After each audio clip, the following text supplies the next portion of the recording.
Ning gone segara kidul ning gone ndi ku? Nggon ruwat ku ndi, Mas? Kowe tau tak ruwat? Ning ndi? Ning watu apa? Kula nate mriko ping ruwat Mustofa ra gelem sirik direne. Nah, gelem ren tak ruwat, biayai, paling tak piro? Kembang sak taman ya. Golekno ning pasar kembang. Tapi ora sarkem, pasar kembang tenan. Pasar kembang tenan, sini pasar iki lho maksudku. Pikirannya kok. Ndak kamu tak latih iman secara benar, betul ini. Saya ndak main-mainnya. Saya sampai ketemu Allah bertanggung jawab. Enggak tak latih. Iman sebenarnya hal yang mudah, sangat mudah. 1 ditambah 1 itu berapa? 2. Kamu mengatakan 2 itu nunggu dikasih hadiah yang bedei apa enggak? Enggak. Lalu menunggu diancam apa enggak? Kalau udah bilang 2 tak bunuh, enggak kan? Karena kebenaran yang absolut. Lah, Allah sebagai Tuhan itu kebenaran yang absolut apa enggak?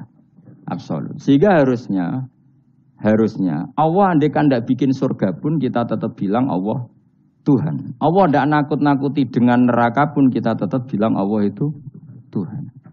Dan yang mengajarkan bahwa Allah Tuhan yaitu Rasulullah Muhammad gak perlu bawa mukjizat yang spektakuler. Sehingga mukjizat itu masalah. Makanya tidak ada imannya sahabat karena mukjizat. Abu Bakar iman dengan kesadaran, Umar iman dengan semua khiyarus sahabat iman itu dengan kesadaran. Mukjizat itu hanya diminta orang-orang aneh-aneh, iku kafir-kafir elek, muni wa qalu lan nu'mina laka hatta tafjura lana minal ardi yambu'a. Jadi mukjizat itu diminta orang sing aneh-aneh, sing brengkel ya. Terus ya itu tadi seperti tadi, 1 tambah 1 berapa anak-anak? Ya sebetulnya 2, tapi kalau nggak dikasih papa tak jawab 5. Kalau kamu ingin iman masuk surga, utek kamu ijek kok catekan. Nanti ke swarga Gusti jenengan tak arani pangeran. Nah ora serah pangeran. Maka ini absurd, suatu yang absurd, yang buruk sekali. Sehingga orang-orang soleh pun, soleh-soleh kayak kue ini kan soleh amatir. Orang-orang soleh amatir seperti ini itu masih nanti digojlok sama pangeran di mahsyar, ditanya begini sama Allah. Dan saya hafal hadis kutsinya. Ayo kamu ingin keluar dari Islam amatir apa tetap begini saja? Keluar. Nah, keluar kudu ngrungokno ngaji. Laulam akhluk jannatan wala naron. Ini kata Allah dalam hadis qudsi. Alam akun ahlan an uto'a. Saya masih hafal teksnya seperti itu. Kalau saja saya tidak menciptakan surga dan neraka, apa saya sebagai Tuhan itu gak layak kamu taati?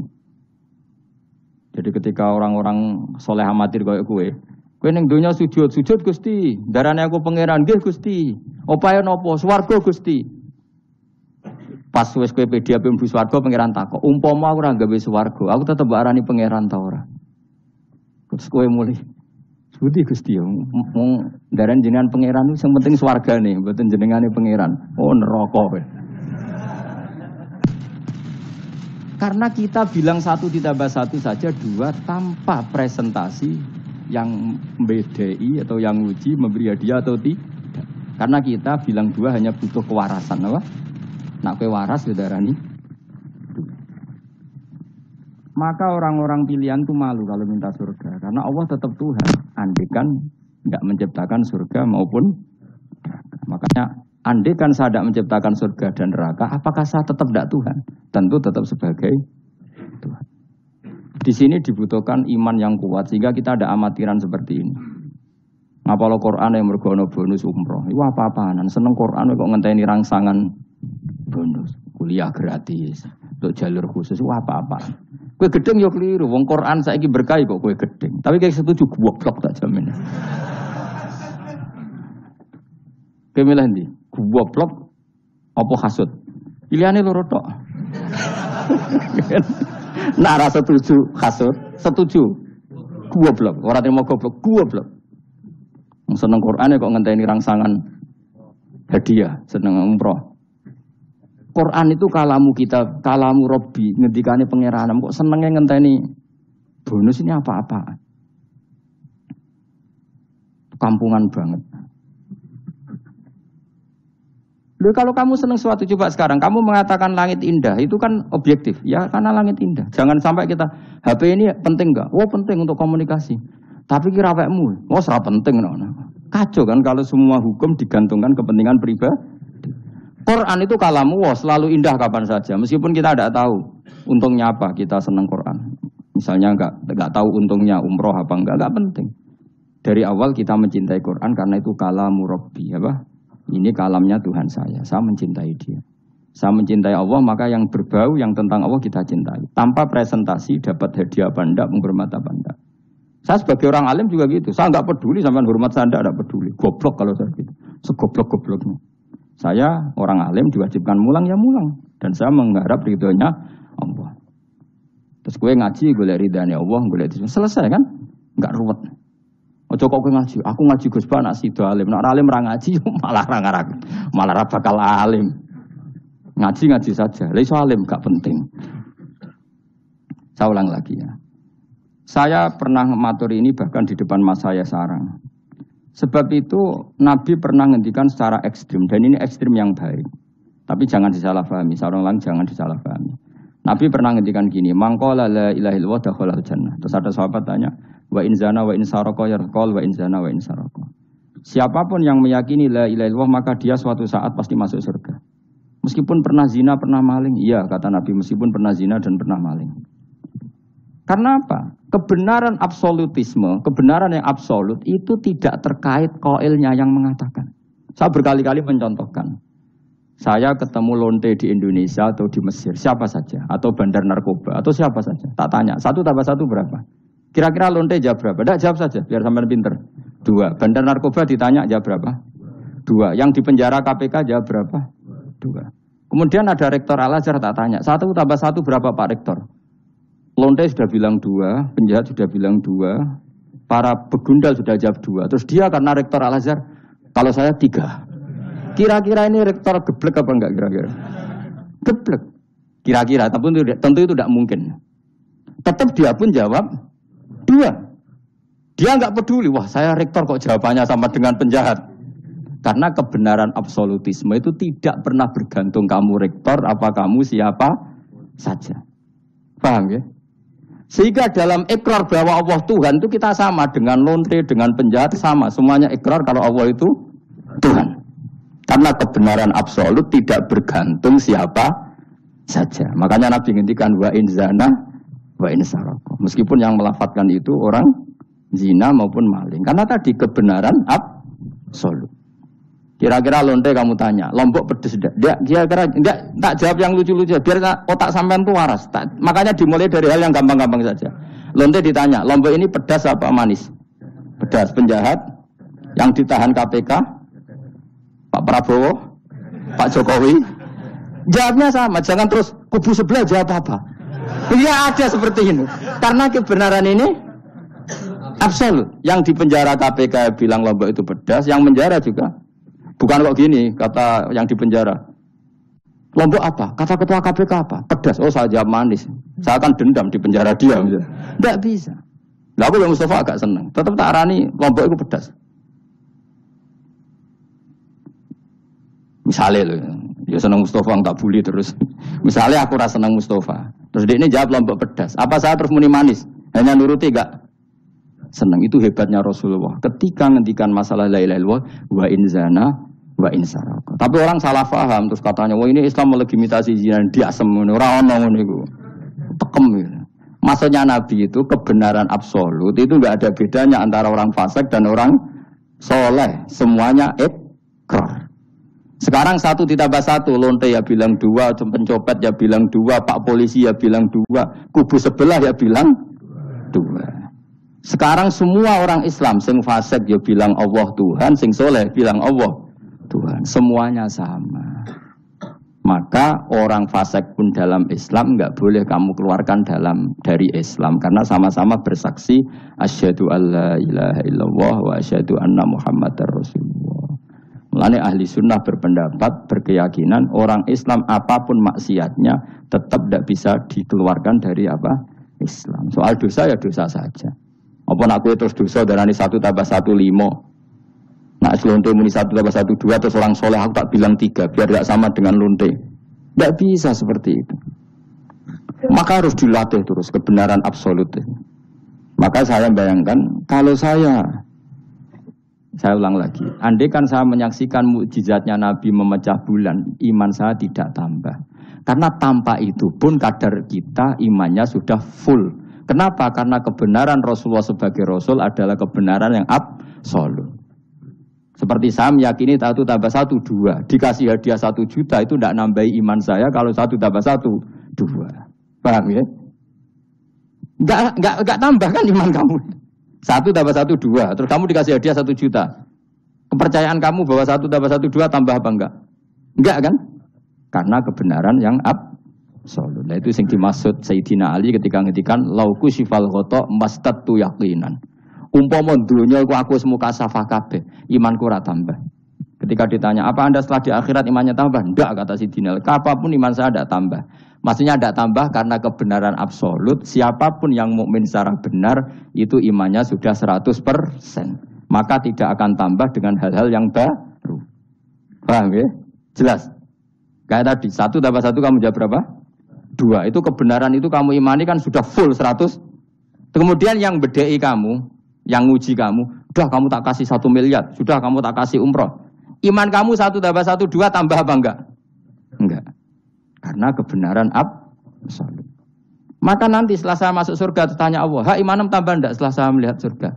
Ya tetap Gusti, tetap engkau sebagai Tuhan yang hakiki. Lah seneng tambah lah, ini tambah, mereka kelon mau cara ukuran soal tak. Nggih. Nak rugen kita koi, imanem tambah gak ken, jabe, mboten Gusti. Nak seneng tambah ki tambah lah Gusti riyen elek sakniki ayu lah. Tapi ya urusan seneng mawon, tapi nak imannya enggak perlu tambah karena tadi Allah Tuhan itu kebenaran yang absolut. Jelas nggih? Jelas toh. Maka kebenaran yang absolut ini sebetulnya enggak perlu mukjizat. Maka mukjizat itu hanya diturunkan sesekali saja oleh Allah di semua nabi. Bahkan mukjizat sering menjadi problem. Karena tadi, kalaupun diturunkan ada potensi dituduh sebagai sihir. Makanya Allah nanti ngendikan walau fatahna alaihim babam minas sama fadhallu fihi ya'rujun yalaqalu innama sukirat absaruna bal nahnu qaumum masurun. Muhammad, nak kaum njaluk mukjizat ora usah turuti. Umpama langit itu tak buka. Kemudian mereka terbang ke langit menyaksikan alam malakut saya. Mereka akan bilang innama sukirat absoruna, kita ini disihir Muhammad. Itu sama seperti peristiwa pecahnya rembulan. Pecahnya rembulan peristiwa yang dahsyat. Sahabat iman tapi ya dingin saja. Kenapa dingin?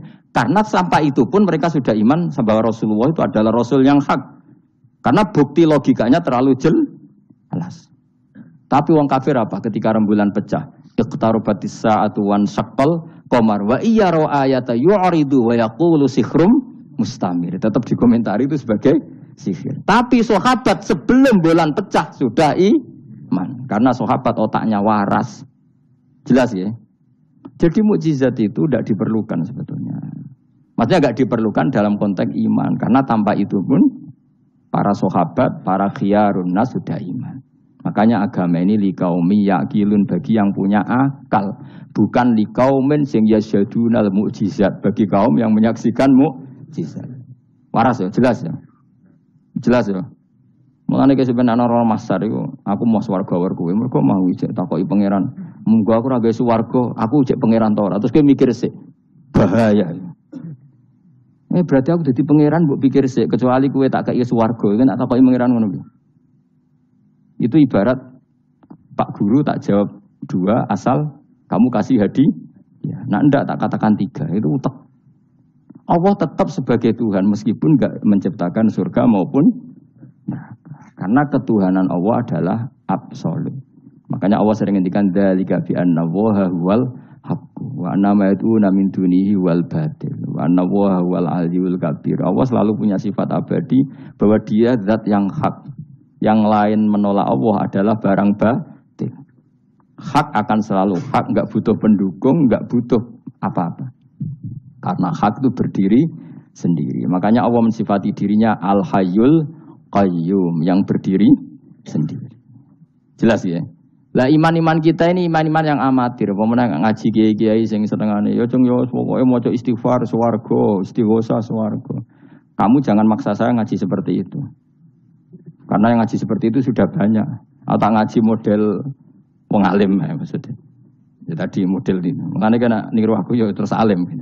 Bebo tenan ra ngerti pokoke ngono, pokoke ngono. Dan ulama seperti saya memang harus seperti itu karena kita ngajinya seperti itu. Saya baca ihya seperti itu, baca hikam seperti itu. Dari guru-guru saya, dari Mbah Mun bapak saya seperti itu. Makanya swarga itu dibuli-bulian mbek wali-wali. Ada wali yang tawani pangeran, "Jong silahkan bu swarga takokin, di surga bisa sholat Gusti saya." Iso ya. Oke kalau gitu. Karena gak iso mbayangno, nek mati dadi kawula kok ora sujud ku gak iso mbayangno wali-wali. Nek kowe kan gak kelon ora iso mbayangno. Uteke wis elek. Beda desain uteke wali wek. Ambek wong ngene-ngene iki beda. Beda banget tapi beda biasa. Dadi uteke wali ku wis aneh. Dadi karena dia merasa gak bisa terpisah dari Tuhan, karena semua kebutuhannya tercukupi hanya oleh Tuhan, maka dia bayangkan ini swarga ada enggak sesuatu yang saya kasihkan kepada Allah. Saya dermakan, saya khidmatkan untuk Allah. Ini swarga kok mau kelon, terus mangan, terus apa-apaan ini. Jadi masih apa ya. Makanya dia aneh, masuk surga itu masih asing. Sampai ketemu Allah, wujuhu yawma idzin nadhirah ila rabbiha nadhirah baru puas. Kalau kamu kan enggak surga, mlebu swarga glundeng ora takok sing duwe, terus golek widadari, kelon mangan, kelon mangan. Ya sudah seperti itu. Sampai ditakoki Allah ora paham mergo iki sing duwe sapa wis pokoke ngono. Ya tapi ya lumayan lah sementing ning swarga. Tapi insyaallah yang jenis ini tidak ketemu saya. Saya juga agak ingin ketemu isen lah cara kula dadi. Cara muruah harga diri ketemu jenis seperti ini. Ya tapi lumayan apa masih apa? Di surga. Nah, itu yang disebut fa'amma apa? Yang ashabul yamin itu visi dream makhdud wa talhim mandud wa dilimam itu pokoknya pakanan semua wa maim masku bafaqiyatin katsira la maqtuati wala makan-makan bermakan jima inna ansa'na gunna insya'a faja'alna gunna. Tapi kalau orang muqarrabin Allah itu enggak gambarkan nikmatnya muqarrabin fa amma in kana minal muqarrabin farauhu dan karena semua kenikmatnya itu roh. Roh itu mala enaroat wala uduna samiat wala khotor ala qalbi basar. Dia nikmati di surga karena al-muqarrab, dekat sekali dengan Allah. Makanya di kitab-kitab wali itu banyak. Abdul Qasim Al-Junaidi, Abu Yazid tanya sama Allah, "Ya Allah, kenapa saya tidak melihat umat saya? Padahal engkau berjanji umat saya yang mencintai saya masuk surga." Dijawab Allah, "Sebenarnya umat kamu di surga semua, tapi enggak ada yang ingin ketemu saya." Bareng didelok mau do kelon do wis to. Makanya kayaknya saya tidak ketemu sampean ini karena itu tadi. Jadi karena itu tadi orientasinya beda, Pak. Orientasinya.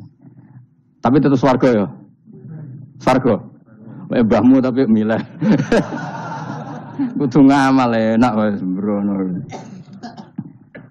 Artinya sampean sepenting tak latih iman itu nganggo kalimat thayyibah. Iman itu kalimat thayyibah kira-kira logika yang terbangun secara benar. Sehingga dikalimatkan ya juga secara benar. Makanya disebut kalimatu haqqin 'alaiha nahya wa 'alaiha namut wa 'alaiha nub'ats wa biha nub'ats. Kalimat yang memang kalimat yang absolut. Ya 1 ditambah 1 2 itu absolut.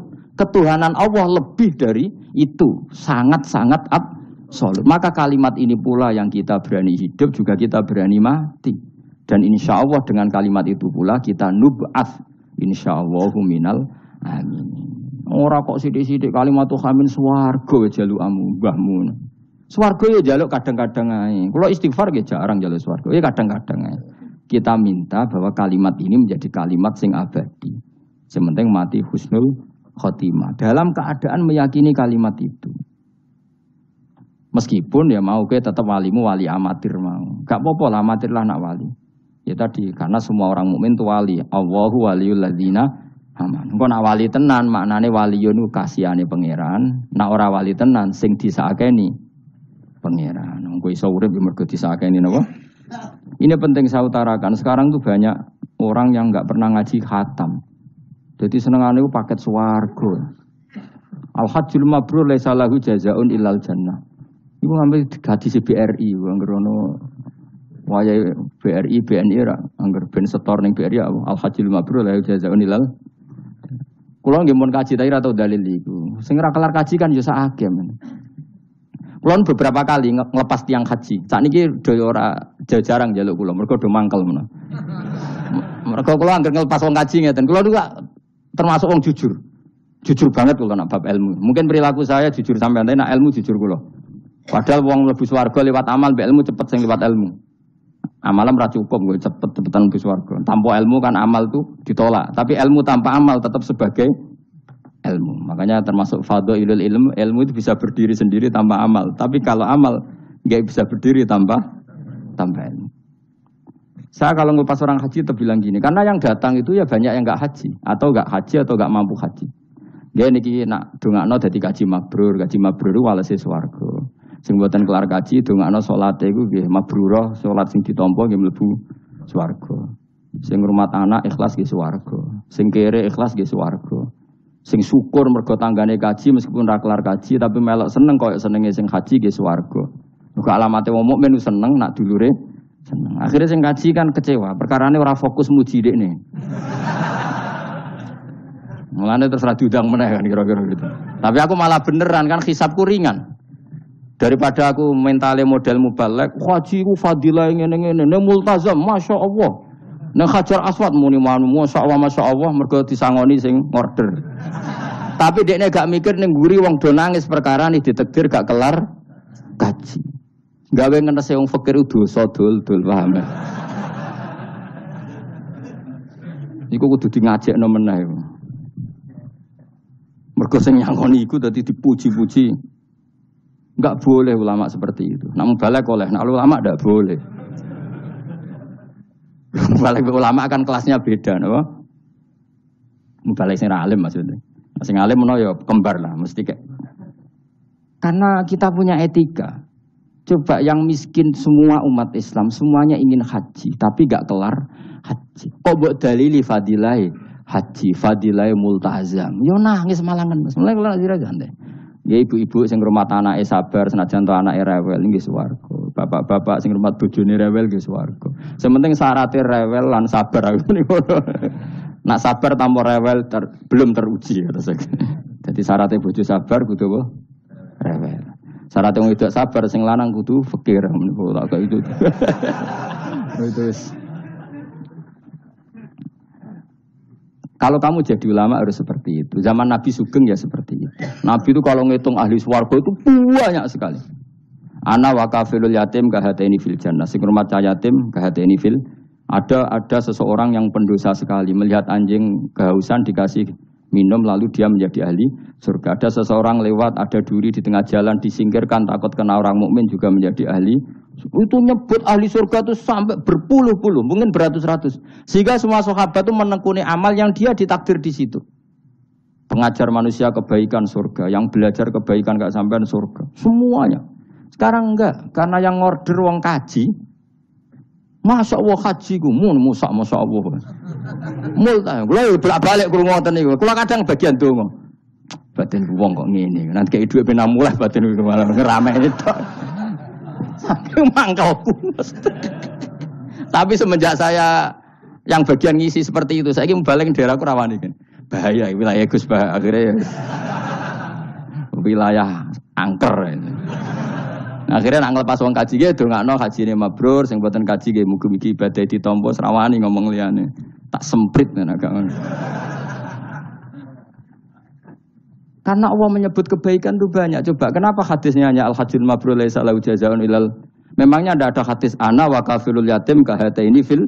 Saya dan yang rumah yatim nanti berdekatan seperti ini, sama-sama di surga.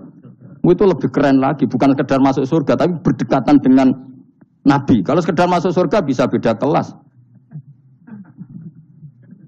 Kok gue aku kan beda. Tapi kalau nunggu cek eling nasihati kanca kula kurang ajar tenan. Kalau cek eling terus Gus, nak soleh aja nemen-nemen. Engko swargamu apa mbahmu? Gak enak sungkan. Aku cek eling terus. Wes Agus soleh biasa wae. Engko tetep power aku ngopi-ngopi santai. Aku cek eling. Artinya terngiang-ngiang, jangan-jangan nasihat ini benar gitu. Mergo tak angen-angen ya sungkan. Yo kowe ra iso lah kan ngeloni bojomu ning ngarepku ya sungkan kan. Oh terus kowe gwadeng widadari ngalor gitu. Nak rawor aku kan santai. Mulane iki amalem biasa wae. Engko mari swarga mawar aku kan apa? Sungkan. Nanti saiki bocah yo rapati saleh, alasan iku tok. Bahaya Gus. Maksudnya ya kejar kader. Lah anak kesolehan Gus, malah war nabi, tambah sungkan meneh. Kurang ajar nasihat kok ngono. Ya tak gojol, tapi nak pas-pasan terus kurang sithik neraka. Ora usah mikir ngono Gus pokoke. Ya masuk akal nasihat itu. Mulane kula sakjane nggih saleh banget ora saleh jaga tadi supaya gak awor mau ben gak sungkan. Cek urip kancaku. Tak takoki cek ketoke gaya ngene cek. Ya rada fasek-fasek sithik cek. Mau jaga ben apa? Ora sungkan. Ora enak to Mustofa swarga kok. Kan gak bebas ya. Ngono kan rencanane ra bareng aku wis mesti. Sungkan. Apa overacting andene kepinginnya kan terus mandi di laut, blodor kan. Jebule ora gurune kan suka. Gak sawar kan ya? Gak sawar cuma sesekali sowan wis. 2 minggu pisan sowan ngono. Sediluk wae bariku mulai. Saya ulang lagi ya, latela iman secara benar karena agama ini liqaumi yaqilun. Dan yang minta mukjizat itu orang-orang yang otaknya sudah pecundang. Wong muni siji tambah siji loro wae kok butuh sing ngomong memberi hadiah. Ya ini apa-apaan. Allah sebagai Tuhan itu hak yang absolut. Ngapain kita nyari-nyari bukti? Apalagi nyari wis karuan. Nah Allah itu pangeran. Nah, mulane Allah kadang ngendikan wa ma mana'ana an nursila bil ayati illa an kadzdzaba bihal awwalun wa ataina samudan naqata mubsiratan fadzalamu biha. Tidak ada yang menghalangi saya membuat mukjizat kecuali faktanya mukjizat sering didustakan orang-orang dulu. Wa ataina samudan naqata mubsirah fadzalamu biha. Dulu kaum Samud minta mukjizat unta keluar dari batu. Setelah saya turuti, nyatanya mereka tetap kafir. Makanya kita melatih iman itu dengan logika yang sehat. Iku liqaumi yaqilun liqaumi yatafakkarun. Caranya gitu tadi dilatih mulai hal-hal kecil. Ya tadi lombok itu pedes enggak? Pedes. Gula itu manis enggak? Manis. Terus ada orang jawab, saya bilang pedes. Asal yang bilang lombok pedes adalah orang yang bisa menurunkan halilintar dari atas. Lalu apa hubungannya lombok pedes dengan halilintar dari atas? Sama. Apa hubungannya Allah sebagai Tuhan? Kemudian yang bilang Allah sebagai Tuhan dituntut mengeluarkanmu. Aneh enggak? Aneh. Makanya artinya peminta mukjizat itu sudah pecundang. Makanya enggak ada khiyarus sahabah yang minta mukjizat. Makanya minta mukjizat itu rata-rata orang enggak benar. Waqalu tadi rujuknya kan orang benar. Lan nu'minalaka. Saya tidak akan iman kamu Muhammad. Hatta tafjura lana minal ardi yambu'a. Saat terus autakuna laka jannatu min akhil wa inabin fatufajjiral andara khilalaha tafsira au yakuna laka baitum min zukhrufin aw tarqafis. Sama yang ngomong ini orang benar apa orang enggak benar? Orang enggak benar. Ya jelas ya clear ya. Jadi kita iman ya iman saja. Nikmati wis ngandel kula. Jenengan nak sujud nikmati matur nuwun Gusti jenengan takdir kula sujud sehingga saya sah sebagai hamba jenengan. Kowe nek ape mati nikmati wae. Gusti kula wangsul teng jenengan zaman teng donya ya sing ngurusi jenengan, mengke setelah mati ya sing ngurusi jenengan. Zaman saya hidup ya enggak tahu cara ngurusi diri saya sendiri. Ketika saya hidup juga kita tidak pernah tahu bagaimana jantung bekerja, paru-paru bekerja. Yang ngelola roh ya enggak tahu. Zaman kita hidup yang jenengan kelola, setelah mati yang jenengan kelola. Sama saja Gusti, jenenge inna sholati wa nusuki wa mahyaya wa mamati lillahi rabbil alamin. Itu bagus. Terus mati, anak-anak eling ya nangis, bojomu ya sing nangis, sak kadari ya sudah selesai. Nak kowe tangisan Cina, nak disiksa mungkar nakir. Tapi nak kowe wong soleh tenan wali kan ketemu mungkar nakir damai, pengalaman baru. Terus dites mungkar nakir lulus, oh kumplot, wah kan keren. Bu swarga diame, napa? Lah sing jenis iki mbok tahlil ya kena, ora ya kena aman. Paham ya? Ojo malah debat tahlil hukume piye. Ya tahlil kalimat thayyibah hukumnya ya apik. Anak pitung dina tradisi Buddha ya pitung dinane tradisi Buddha kalimat tetap kalimat thayyibah. Tapi misalnya ana sing ra gelem tahlil ya ora apa-apa, sing penting tetep nglafadzno kalimat cuma ra seneng dinane 7. Ya gawe 8. Nah, misalnya gedeng 7 ya gawe 8 kan gampang. Nah gedeng 7, gedeng 8 ya gawe 1, sing penting ora anti kalimat thayyibah, mau anti modele. Ya enggak apa-apa, kowe kudu cocok tidak cocok biasa. Ini ilmu semuanya bebas. Ilmu itu wilayah pangeran. Artinya wilayah pangeran nanti yang uji itu kan pangeran. Ngapain debat kamu sekarang? Kita sering kritik Wahabi, kita juga sering dikritik Wahabi, biasa saja. Saya sering ketemu ulama Wahabi, saling menghormati nggak apa-apa. Meskipun saling kritik, ya gejol-gejolkan ya biasa, nggak masalah. Orang alim mulai dulu kritik-kritikan biasa. Imam Syafi'i sama gurunya sering gejol-gejolkan. Pas atas nama orang alim ya gejol-gejolkan. Dulu itu Mbah Hasyim Asy'ari sering gejol-gejolkan sama Ki Fakih Mas Kumambang, sama-sama orang alim, ya murid sama guru. Karena ilmu itu memang apa ya? Kayak iya kayak enggak. Nah, yang ilmu absolut pasti sepakat.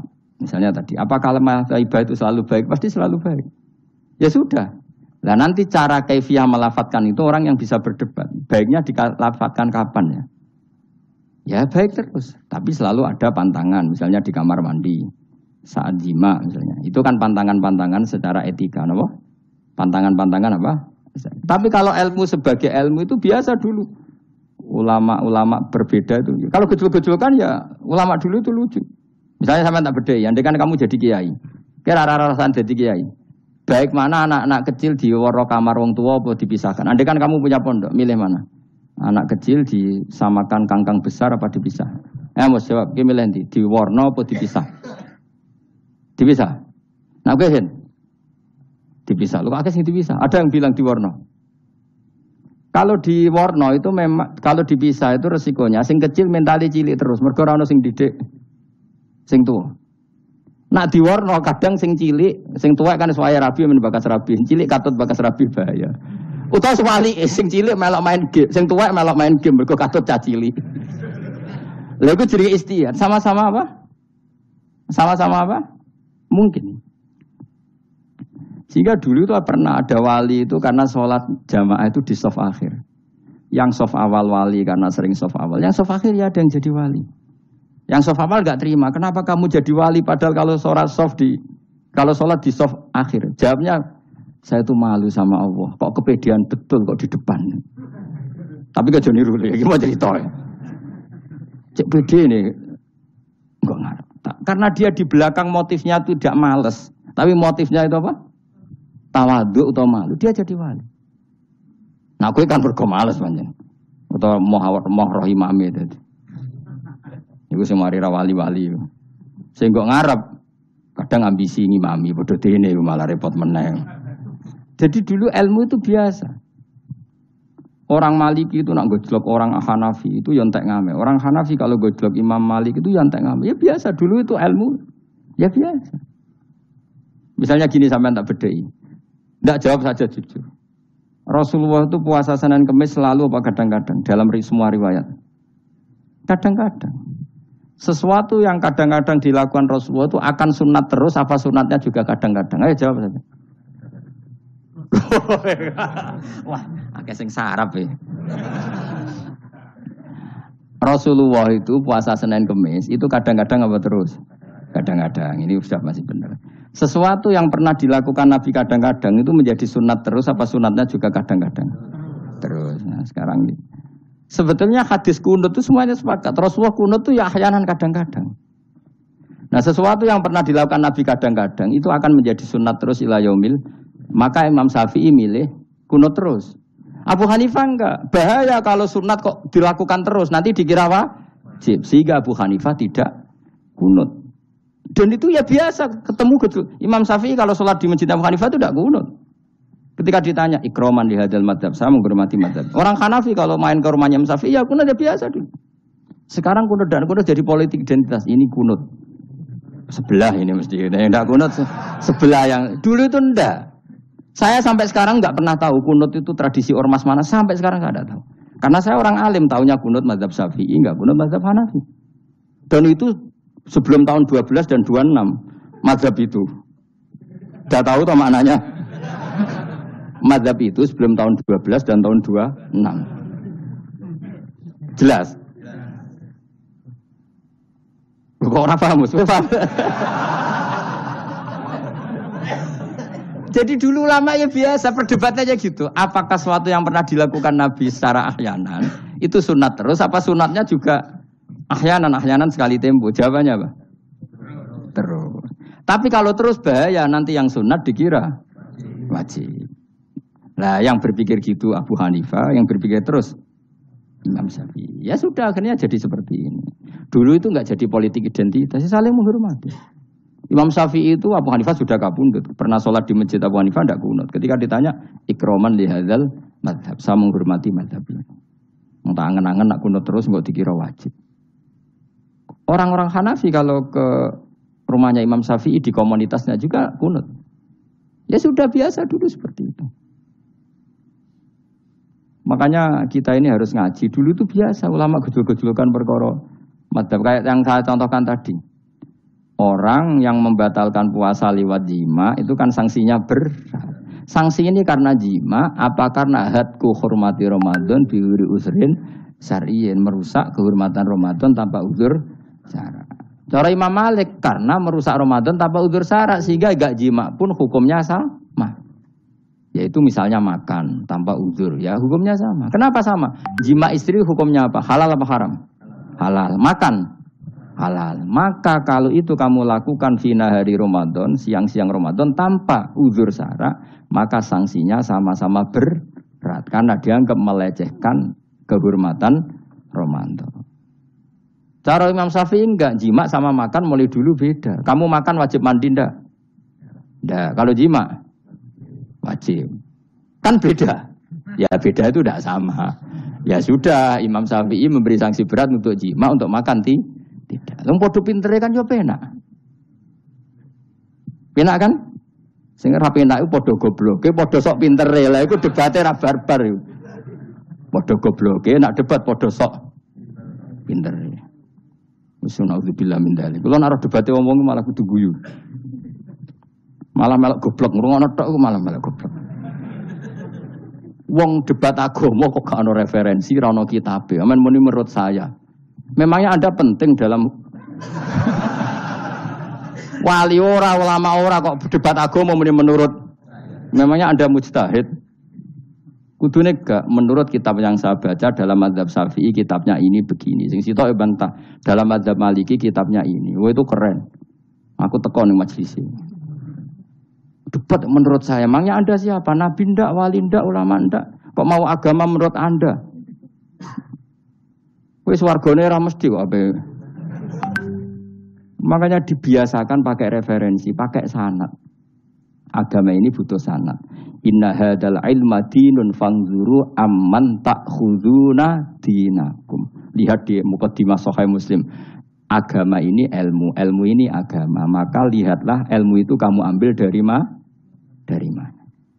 Karena tanpa sanad ini bahaya. Bahayanya tadi misalnya begini. Ada orang alim soleh berteman orang kafir, atau berteman orang fasik, atau berteman perempuan cantik. Dia alim, alim soleh saya ulang lagi.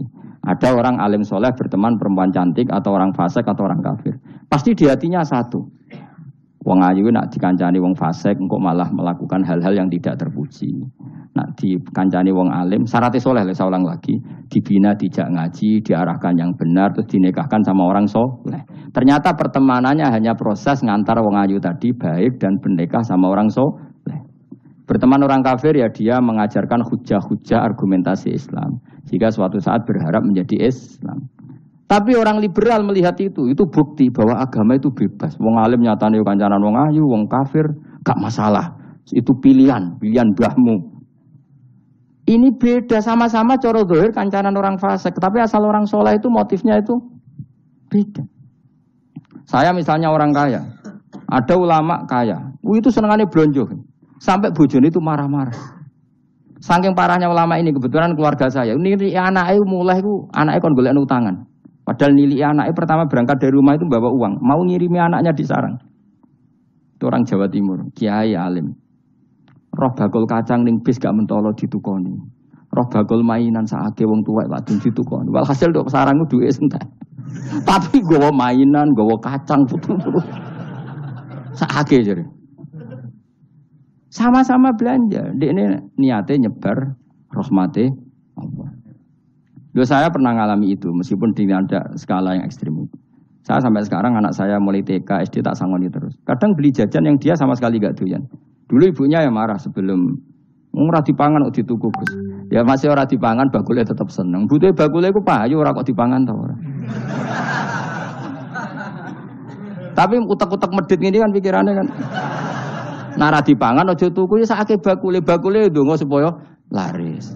Lah duit 5.000 bagi kita kan ndak penting sebentek. Ben manfaati bakul-bakul. Karena orang kadang dikasih itu malu loh karena ndak diharga diri. Tapi kalau lewat jual beli kan senang. Ya banyak ulama yang gitu, boros tapi niatnya menyebar roh. Asal orang soleh itu baik-baik saja. Orang soleh melete, wah duitku akeh, tenang wae. Cara dohir melete, ternyata ngenakno sing dikai ben ora perasaan. Nah misalnya wong soleh terus sopan, duitku pas-pasan tak pangan sesuk wae ora ono, sing dikai ya sungkan le dul. Maka wong soleh kudu melete ben sing dikai ora sungkan. Bareng ngekek duit wong 100.000. Lah iya lanjuran duitmu akeh, ora iso tak hitung ning omah. Ijek karungan. Lah kok karungan piye? Duit 1.000 kerja kok karung gak sak. Butuhe ngenakno sing digawe apa? Ngenakno sing digawe. Asal wong soleh, dekne ngomong gitu itu niatnya juga soleh. Tapi nak wong ra soleh pancen mlete tenan. Bolak-balik wong ra soleh iku masalah. Makanya kancani wong soleh. Wong soleh itu orang yang luar biasa. Kanjeng Nabi ku nak dahar sering ning jaba. Ya biasa. Ketok wong akeh. Karena Nabi gak ada kepentingan beliau jadi Nabi setelah Nabi Isa alaihis salam yang saking sakralnya, saking priainya malah kebablasan dianggap sebagai anak Tuhan. Maka Nabi ngetokno kemanusiaan. Bahkan kalau dahar itu sering di luar. Gue ngetokno nak Nabi itu dahar sebagai umumnya kayak apa orang soleh. Lho kula nate berusaha khusyuk iku meneng. Malah ngipi kuwi elek. Mergo aku ora meneng wae wibawa, nak meneng malah buyute wibawa. Akhire wong ra wani takok agama. Nak ana ora takok agama terus takok wong liya, takok rugi malah ra karu-karuan.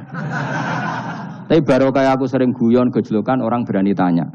Baru kayak berani tanya, ilmu dikembalikan pada ahlinya.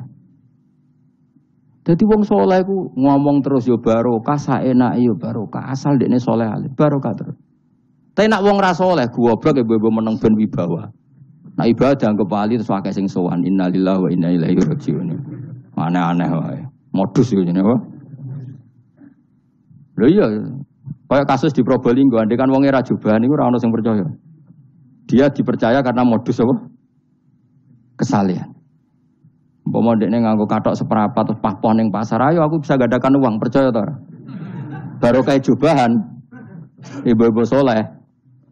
Maka sarana kesalehan ini kalau di mata orang enggak soleh, di tangan orang enggak soleh itu bah.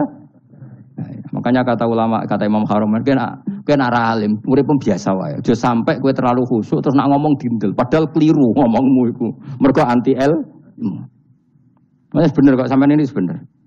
Ora alim wis sepeda motor ya sampai dang-dang sampai rokokan itu wis bener. Kowe nek bebo khusyuk malah bahaya. Dikira ahlul ilmi jebule gloyor napa. Mulane kan apa melete tak anggap pinter ini. Menutupi apa. Pokoknya terus dhewe. Jadi itu ada aturannya. Pokoknya yang penting itu soleh alim. Makanya saya berkali-kali cerita. Saya punya sanad sampai Sufyan bin Uyainah. Itu termasuk gurunya Imam Syafi'i. Ya guru Imam Syafi'i itu yang paling masyhur itu Muslim bin Khalid Az-Zanji ketika kecil. Beliau diajari sufi oleh Sufyan bin Uyainah. Kemudian ngaji hadis sama Imam Malik. Cuma di Indonesia yang terkenal beliau hanya muridnya siapa? Imam Malik. Sebenarnya dia ngaji lama itu malah sama Sufyan bin Uyainah. Sufyan bin Uyainah ini yang punya riwayat bahwa Nabi Isa dan Nabi Yahya pernah bertemu. Ketika bertemu di satu kampung, sing Nabi Isa tanya, "Aina sirarun nas?" Lalu rumahnya orang-orang fasik di mana? Sing Nabi Yahya selalu tanya, "Aina khiyarun nas?" Lalu rumahnya orang-orang baik di mana? Ini sama-sama Nabi dan sama-sama muda. Kita tahu Nabi Isa juga wa atainaul hukma napa? Sobia. Nabi Yahya ya Yahya khudil kitab bi quwwah wa atainaul hukma sobia. Nabi Yahya juga mulai cilik alim, Nabi Isa juga mulai cilik alim wa yukallimun nasa fil mahdi wa kahla. Ini sama-sama orang alim mulai kecil hanya dua itu, Yahya dan siapa? Isa. Itu sezaman. Saya ulang lagi sezaman. Sama-sama anaknya orang keren, Yahya bin Zakaria, anaknya Nabi.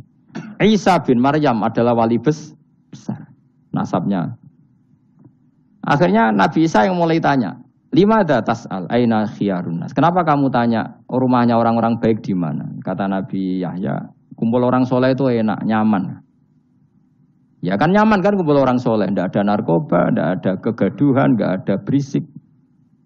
Terus gantian Nabi Yahya tanya, lima ada tas'al aina sirarun nas. Lalu kenapa Anda tanya di mana rumahnya orang-orang buruk?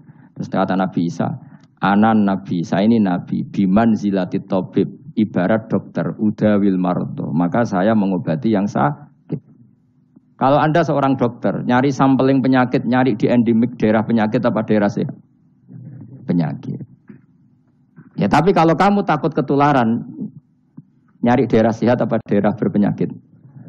Itu sama-sama madhab dalam ilmu. Dulu itu ya biasa, perbedaan seperti itu biasa saja. Karena semuanya karena ilmu. Sekarang enggak, kubu sebelah yang ngotot, kubu sebelah ya dalile pokoknya. Mana ada ilmu dalile pokoknya? Pokoknya kunut itu gini. Kalau tidak kunut gini. Memangnya Imam Syafi'i lahir tahun berapa? Kunut tidak kunut itu ada sebelum tahun 12 dan tahun 26. Gue eleng-eleng. Nah di vulgar roh jadi vulgar. Nah iku ra paham banget tenan. Maka orang-orang alim tahunya ya kunut dadak kunut itu al-khilaf baina madzhab Syafi'i wa madzhab Abi Hanifah. Sekarang tahu-tahu di zaman akhir itu jadi politik kayak misalnya begini, tak contohkan lagi perdebatan. Pakai peci putih.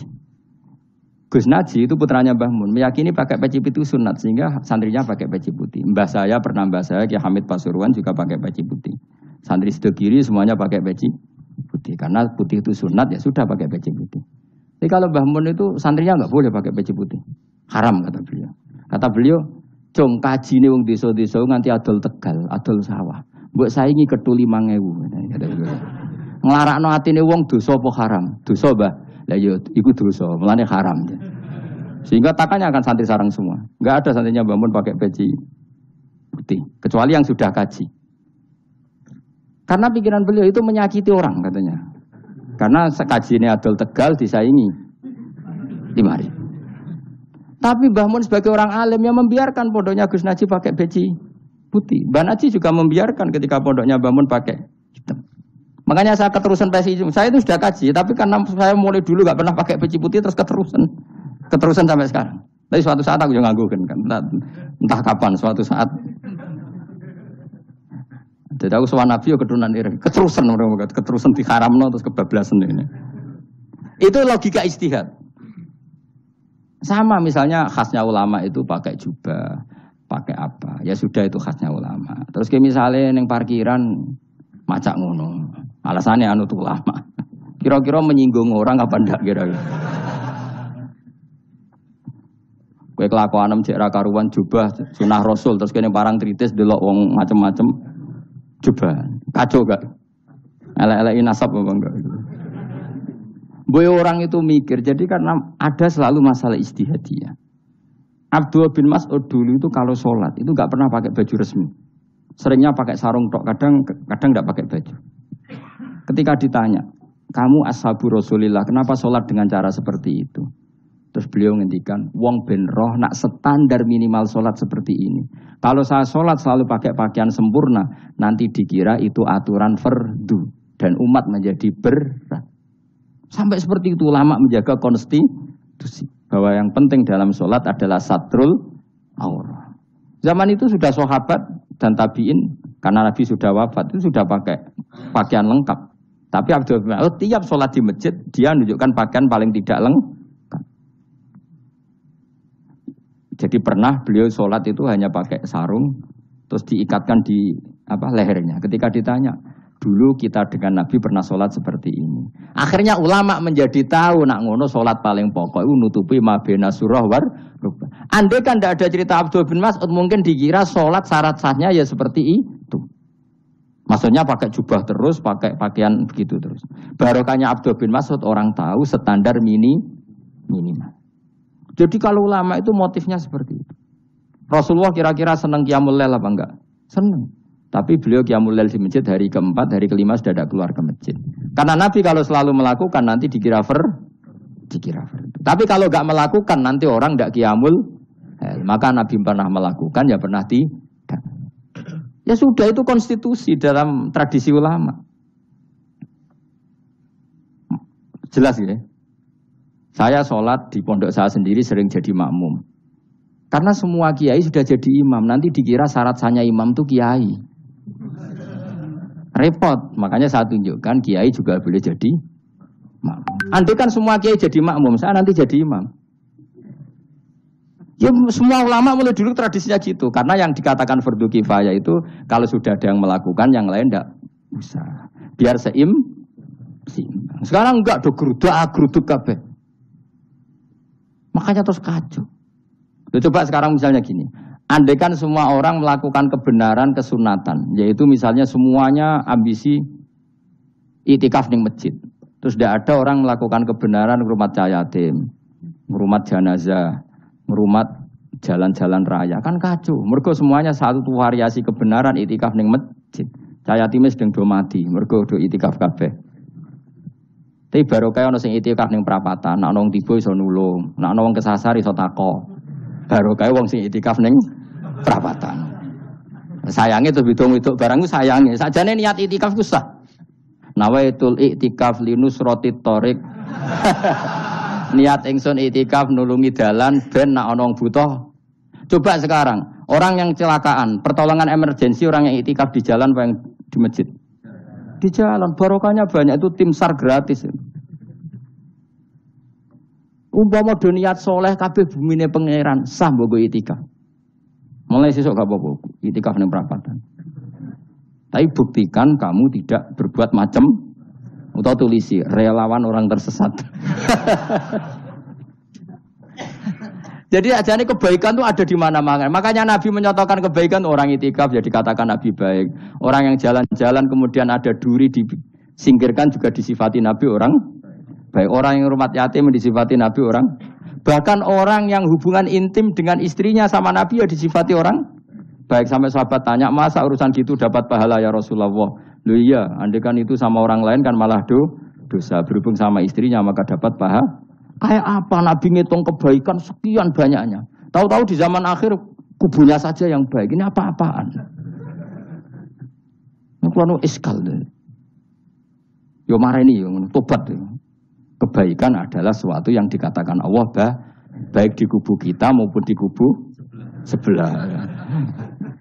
Mau kubu sebelah ya apa saja. Baik di partai kita maupun di partai sebelah. Maupun di ormas kita maupun ormas sebelah. Karena semua kebaikan otoritasnya di Allah Subhanahu. Ada nabi yang senangane ngurus wong fasik, Nabi Isa. Karena berpikiran nabi itu tabib, ya tabib itu yudawil mengobati yang sah. Ada nabi kayak Nabi Yahya. Karena kalau orang kayak kamu tak suruh ngobati orang fasik, kira-kira katut tak sing fasik tobat.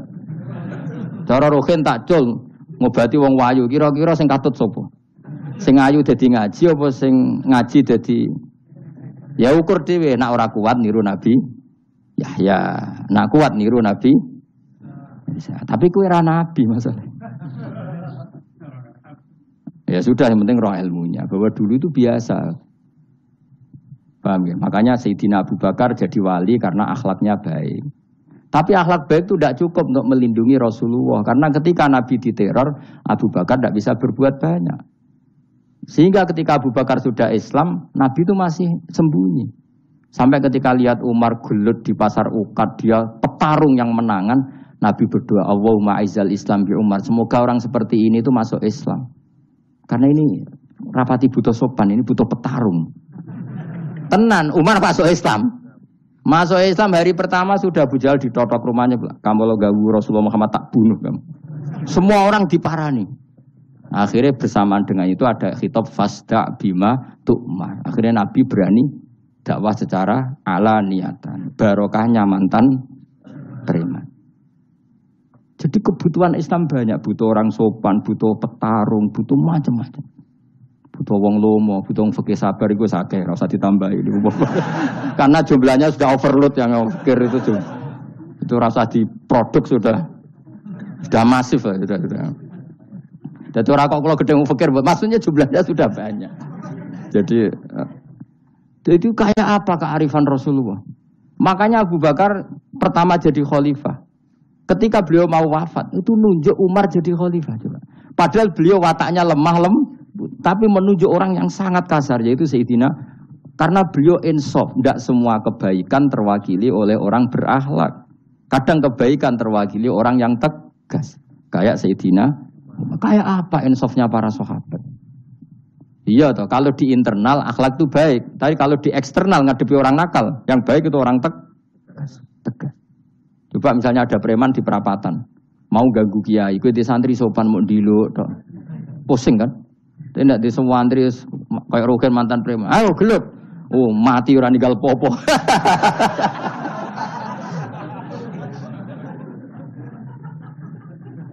Itu kan keren, apa? Keren. Makanya Abu Bakar ketika, lu ya, sampean tahu kan hadisnya Umar. Setiap ada orang munafik macam-macam pamitnya sama Nabi, dakni adrib pun izini Nabi tak biya coy. Ya setiap hari kegiatannya gitu terus. Tapi dulu orang itu insaf, Abu Bakar insaf, kelebihannya Umar di situ. Umar insaf, kelebihannya Abu Bakar di. Maka ketika kandidat khalifah, Umar mengangkat Abu Bakar jadi khalifah dan disetujui semua sahabat. Ketika Abu Bakar mau wafat menunjuk Umar dan disetujui semua sahabat. Orang kok Abu Bakar pepe wong alus, golek sing sejenis aku ndak. Karena dulu semua orang itu pakai insaf, pakai kesadaran sing super tinggi, tidak nuruti nafsu. Saya andikan ada orang alim sekelas saya kok mau ganti tafsir Jalalain, ganti Gus Fikih yang mendesak fikih. Terus dia alim enggak masalah. Alatnya dia alim keramat. Wah dia ngerti dalam mahfud nak setingkat aku. Nak roh berarti hok. Karena dulu itu begitu, lama dulu itu seperti itu. Biasa. Sekarang itu enggak. Orang itu kalau enggak kelompoknya enggak mesti salah. Abu Bakar itu raqiqul qalbi, raqiqul hawashi, riqqatul qalbi. Tapi beliau justru menunjuk Sayyidina Umar karena dia tahu Islam itu musuhnya banyak, butuh orang tegas. Umar juga tahu bahwa di internal Islam itu butuh riqqatul qalbi sehingga beliau hormat sama Abu Bakar. Tak pimpin aku, wah bubar kabeh. Tapi jari Abu Bakar, ning jobo aku tok wong mlete nek ora ono sehingga dua beliau saling dan itu luar biasa. Nah khilafnya ulama kira-kira seperti itu. Yang peci putih ya silahkan gue iling-ilingan, nak putih itu sunat. Tapi sing ireng, piye-piye kaji desa itu disaingi kedua 5.000 gak terima aja. Yakin ya bos. Nah saya ini mulai kecil di sarang. Tapi mertua saya itu keluarga Pasuruan. Jadi saya lucunya saya kalau ngajar di Pasuruan pakai peci hitam. Sebagian santri separuh pakai peci hitam menghormati saya. Sebagian pakai putih menghormati kiainya. Jadi saya lihat ini ya sepanjang sejarah kalau saya ngajar itu jadi warna-warni itu karena saya kaget kok banyak yang pakai peci hitam. Menghormati jenengan yang putih masih banyak separuhan. Ya enggak ada yang merencanakan, ya alami saja. Nah, cara sampean bener di. Putih apa hitam? Putih apa hitam? Bebas. Karena tadi ini masalah nopo istihad. Pun kalau terus nang. Pokoknya sementing wow iman itu sesuatu yang absolut. Maka kita andaikan Allah tidak bikin surga neraka pun kita tetap sebagaimana kita mengatakan 1 tambah 1 2 dapat hadiah apa tidak dapat hadiah ya tetap mengatakan 2. 1 tambah 1 pasti 2. Subhanalladzi wa sutidzat khalaqa kang gawe sapa ladi ala azwaja ing pira-pira pasangan ari asnafa tegese pira-pira pasangan kullaha sakabehane asnaf. Tak Allah gawe mimma sing perkara tumbi tukang nukulno. Nukulno apa bahasa Indonesia? Menumbuhkan apa al-ardu bumi minal hububi sanging pira-pira bebijian wa ghairi halan yana hubub. Wa min anfusihim lan Allah gawe jenis jejodohan sangka awak dhewe ne wong akeh. Jadi Allah bikin sesuatu itu berjodoh-jodoh, berpasang-pasangan. Termasuk manusia juga berpasang-pasangan. Minat zukuri sing pira-pira lanang walinasilan pira-pira wedok, wa mimalan sing perkara la ya'lamun kang ora ngerti sapa wong akeh. Maksudnya zaman belum ditemukan listrik misalnya atau belum ditemukan apa saja yang zaman itu enggak ada. Allah ngendikannya gini, Maha suci zat yang bikin tumbuhan, bikin hewan semuanya berpasang-pasangan. Termasuk manusia juga berpasang-pasang. Dan Allah juga bikin berpasang-pasangan dari sesuatu yang sekarang belum dikenal di era itu. Jadinya wa mimma layak lamun. Ya era itu misalnya nggak ada listrik. Tapi setelah ada listrik ya sama. Ada plus, ada minus. Jadi sama tetap polanya asal selain Allah itu pasti berpasang. Meskipun sesuatu itu sekarang belum dikenal. Kayak zaman dulu kan belum ada listrik, tapi setelah ditemukan listrik juga ada plus, ada minus. Itu jenis wa mimma layak lamun, dan dari sesuatu yang kamu tidak tahu. Minal makhlukati sing pira-pira makhluk al ajibati kang gawokno al ghoribati kang aneh utawa kang langka alam wa ayatul lamun. Subhanallah wa bihamdi adada khalqihi wa ridha nafsihi wa zinata arsyihi wa midada kalimati. Subhanallah wa bihamdihi adada khalqihi wa ridha nafsihi wa zinata arsyihi wa midada kalimati. Subhanallah wa bihamdihi adada